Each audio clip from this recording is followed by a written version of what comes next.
Everybody, interesting guest coming up.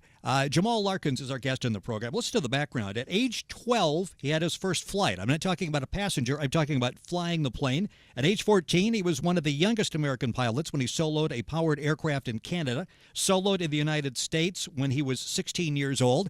He's in college now and traveling around the country. He's a full-time college student. He is at Embry-Riddle University. He's traveling around the country with a dream launch tour, and he's talking primarily motivational talking, speaking to inner city youth, and he's found time to be with us on the program today. Jamal, thank you for joining us. Thank you for having me. Talk a little bit about the Dream Launch Tour. What is that all about, and then how do you find time to do that on top of everything else, including being a full-time college student? Well, it keeps me busy. I'm sure it does. At least. But basically what happened was when I first started flying, I became very interested in aviation. And over the past 10 years, I've had some unbelievable opportunities. From getting the chance to meet a lot of my role models to getting the chance to travel across the country and seeing a lot of my dreams come true. And so I realized that after everything that the aviation industry has given me, the least that I can do is kind of go out there and talk to other young people, show them some of the opportunities that they have available inside of the aviation industry and also outside. So if there's any different career opportunities or dreams that students may have, my job, at least in my mind, is to go out there and try to help them realize that they can actually go out there. They don't have to wait until they're 40 or 50 to go out there and achieve their dreams. So basically what I try to do is talk to young people, let them know that no matter what your dream may be, what obstacles you may actually face, you can go out there and achieve your dreams. You know, what's interesting is flying an airplane, and like I said, you started this interest at age 12. This is not something that's done without resources, and you financed yourself in flying. You were washing airplanes and that type of thing, but you need an airplane, you need some money to take lessons and that type of thing.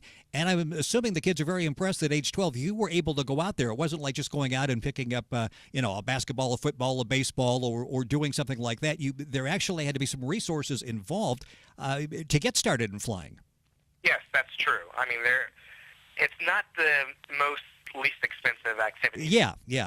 So, I mean, on average, it can take between $100 to $120 now per flight lesson. And the FAA forecasts that it takes between $3,000 to $5,000 to get your private pilot's license here in the United States. That is amazing. With that type of funds at the age of 12, it's obviously very difficult if you don't have a full-time job.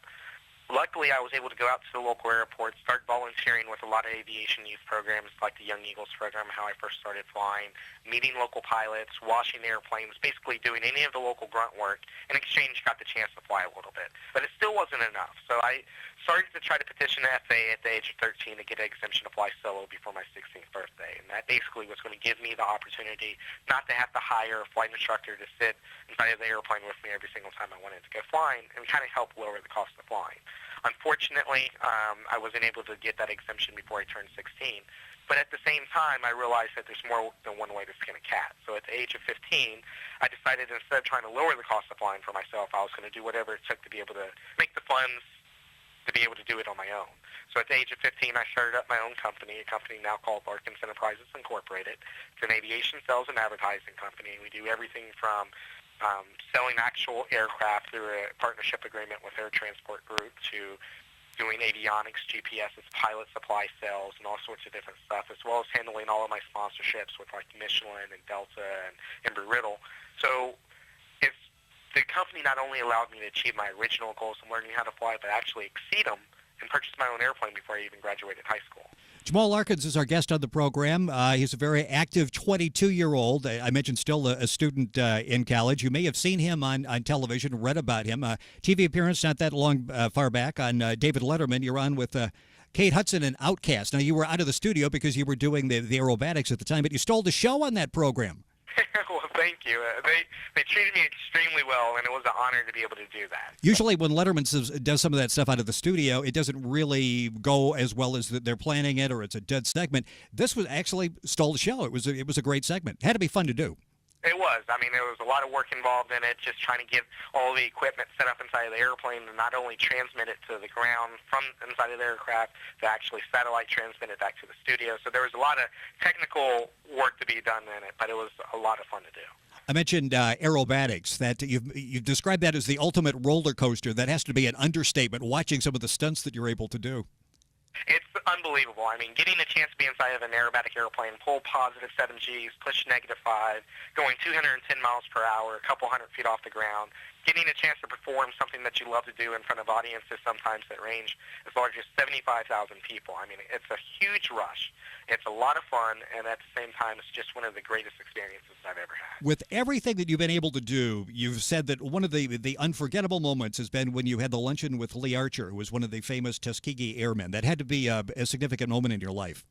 It was, and just the reason why is to realize everything that they had to overcome to actually go out there and achieve their goals, from the political pressures, the actual medical experts that supposedly said that they didn't have the opportunity or the capabilities to safely handle an airplane in solo flight.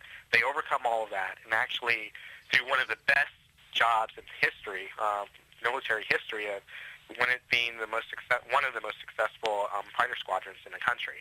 So realizing the obstacles that they had to overcome kind of helps me realize that no matter what I may face in my life, there's no reason for me not to go after my dreams. Well, you are an inspiration to many people. As I mentioned, Jamal talks to a number of schools around the country, specifically inner-city schools, and he's able to really make a difference.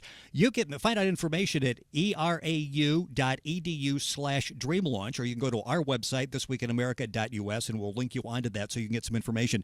Jamal, congratulations on a job well done, and best of luck in the future. Thank you for joining us. Thank you for having me.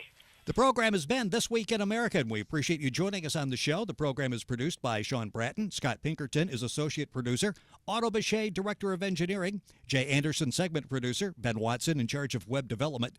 This Week in America is produced by Blue Funk Broadcasting, LLC, and distributed nationally by Syndication Networks Corporation, Morton Grove, Illinois. Our website is thisweekinamerica.us. You can get information on the guest on today's program, as well as all the back guests that we've had. We appreciate you listening, and hopefully you'll do it again next time. Thanks, everybody.